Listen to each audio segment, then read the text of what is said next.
শনিবার ছাত্র যুব ভবনে ভারতের গণতান্ত্রিক যুব ফেডারেশন কেন্দ্রীয় এক্সিকিউটিভ কমিটির এক বিশেষ ও গুরুত্বপূর্ণ সাংগঠনিক বৈঠক অনুষ্ঠিত হয়। আসাম, পশ্চিমবঙ্গ এবং ত্রিপুরার মতো রাজ্যগুলোতে বসবাসকারী জনজাতি তথা আদিবাসী সম্প্রদায়ের বর্তমান পরিস্থিতি এবং তাদের অধিকার রক্ষার সম্পর্কিত বিভিন্ন জ্বলন্ত ইস্যু নিয়ে এই কর্মসূচিতে বিস্তারিত আলোচনা হয়। উক্ত সম্মেলনে উপস্থিত হয়ে বর্তমান রাজনৈতিক ও সামাজিক প্রেক্ষাপট তুলে ধরেন ত্রিপুরার বিরোধী দলনেতা জিতেন্দ্র চৌধুরী এবং প্রাক্তন মন্ত্রী নরেশ চন্দ্র জমাতিয়া। এই গুরুত্বপূর্ণ সাংগঠনিক বৈঠকে মূল প্রবক্তা হিসেবে উপস্থিত ছিলেন ডিওয়াইএফআই এর সর্বভারতীয় সাধারণ সম্পাদক হিমগ্নরাজ ভট্টাচার্য।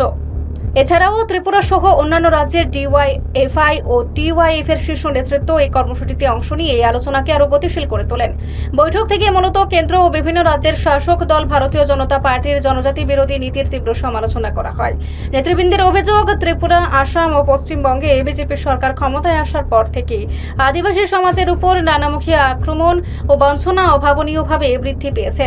সংবিধানে আদিবাসী ও পিছিয়ে পড়া জনজাতিদের সামাজিক ও অর্থনৈতিক বুনিয়াদী উন্নয়নে যে সমস্ত সুস্পষ্ট আইনি বিধান বা রক্ষা কবচ দেওয়া হয়েছিল, বর্তমান শাসক দল তা বাস্তবে প্রয়োগ করতে সম্পূর্ণ ব্যর্থ হয়েছে। হিমগ্নরাজ ভট্টাচার্য তার বক্তব্যে স্পষ্ট জানান যে বর্তমান বিজেপি সরকার সাংবিধানিক রীতিনীতি ও আদিবাসীদের অধিকারকে বড় আঙ্গুল দেখিয়ে কাজ করছে, যার ফলে এই রাজ্যগুলোর বিস্তীর্ণ গ্রামীণ ও পার্বত্য অঞ্চলের আদিবাসী খেটে খাওয়া মানুষেরা চরম সংকটের মুখোমুখি হচ্ছেন। এই বঞ্চনার বিরুদ্ধে আগামী দিনে তীব্র ছাত্র যুব আন্দোলন গড়ে তোলার আহ্বান জানানো হয় এই সমাবেশ থেকে। পশ্চিমবঙ্গ, আসাম এবং ত্রিপুরা এখানকার ডিওয়াইএফআই নেতৃত্ব এবং টিওয়াইএফ ট্রাইবাল ইউথ ফেডারেশনের কেন্দ্রীয় কমিটির নেতৃত্বরা উপস্থিত হয়েছেন এবং আমাদের সঙ্গে আছেন এই ত্রিপুরা বিধানসভার যিনি বিরোধী নেতা আমাদের শ্রদ্ধেয় কমরেড জিতেন্দ্র চৌধুরী মহাশয় এবং প্রাক্তন মন্ত্রী নরেশ জমাতিয়া, তিনিও একটু পরে এখানে আসবেন। আজকে মূলত আমরা এই আলোচনা সভাটা করছি যে আপনারা জানেন যে 2014 সালে কেন্দ্রের বিজেপি সরকার এবং তার পরবর্তী ক্ষেত্রে দাঁড়িয়ে ত্রিপুরাতে, আসামে বিজেপি সরকার এবং এবার পশ্চিমবঙ্গে হচ্ছে বিজেপি সরকার। বিজেপি সরকারে আসার পরে আদিবাসী জনজাতি মানুষের ওপরে আক্রমণ তীব্র হয়েছে।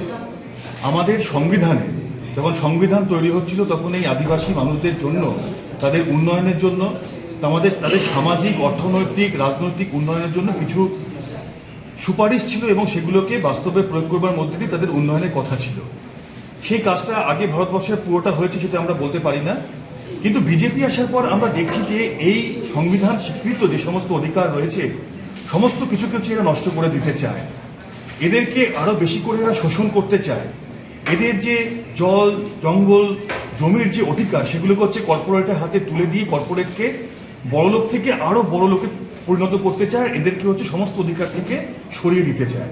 তো এরকম একটা অবস্থার মধ্যে দাঁড়িয়ে আমরা ডিওয়াইএফআই কেন্দ্রীয় কার্যনির্বাহী কমিটি ঠিক করেছি যে আগেও আমরা এসব বিষয় নিয়ে আন্দোলন করেছি, কিন্তু এই সময় দাঁড়িয়ে এই আন্দোলনের তীব্রতা বাড়ানোর প্রয়োজন রয়েছে এবং তার জন্যই আমরা আজকে আগরতলাতে এই 3টে রাজ্যের নেতৃত্বকে নিয়ে এবং আমাদের 2জন অভিভাবক যারা আমাদের এই সংগঠনের প্রাক্তন নেতৃত্ব ছিলেন তাদেরকে ডেকে হচ্ছে আমরা আমাদের আগামী দিনের যে রাস্তা এবং আন্দোলনকে তীব্র করবার যে পদ্ধতি তা নিয়ে আলাপ আলোচনা করব।